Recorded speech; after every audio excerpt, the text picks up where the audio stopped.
Les désaccords se multiplient en Israël. Des tensions apparaissent en effet entre les responsables de la sécurité et Netanyahou sur la façon de gérer la situation avec l'Iran. Entre des attentes déçues et des rivalités internes, ces frictions fragilisent la cohérence de la réponse israélienne.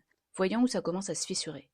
Fin février 26, les États-Unis et Israël ont lancé une attaque massive contre l'Iran, des frappes et l'élimination de dirigeants.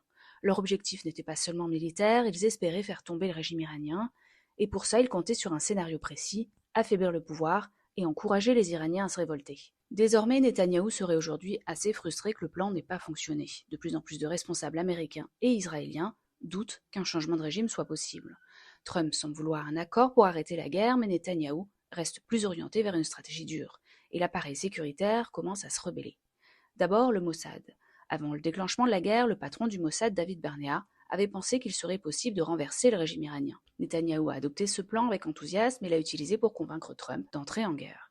Mais plusieurs semaines après le début des frappes, le soulèvement populaire n'a pas eu lieu. Le régime de Téhéran est affaibli, mais toujours debout.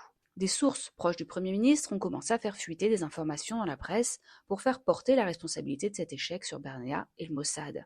Mais selon le Jérusalem Post, cette version serait injuste. Barnea aurait en réalité présenté ses estimations avec beaucoup de nuances, sans jamais garantir que le changement de régime serait inévitable. Les sources qu'il attaque dans les médias viendraient en réalité des entourages de Netanyahou et de Trump, cherchant un bouc émissaire. Résultat, Barnea, qui était le dernier haut responsable de la défense encore en poste depuis le 7 octobre, quittera ses fonctions. Ensuite, l'état-major. Cette semaine, le chef d'état-major de Tsahal, le général Eyal Zamir, a dit tout haut ce que beaucoup pensaient tout bas. Lors d'une réunion du cabinet de sécurité, face à Netanyahou, il a lâché « Je tire 10 fois la sonnette d'alarme ». Son message, l'armée israélienne se dirige vers un effondrement interne.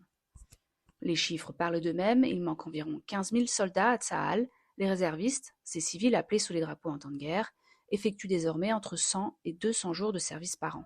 C'est considérable et ils s'épuisent. Zamir a prévenu, d'ici peu l'armée ne sera plus en mesure d'assurer ses missions régulières.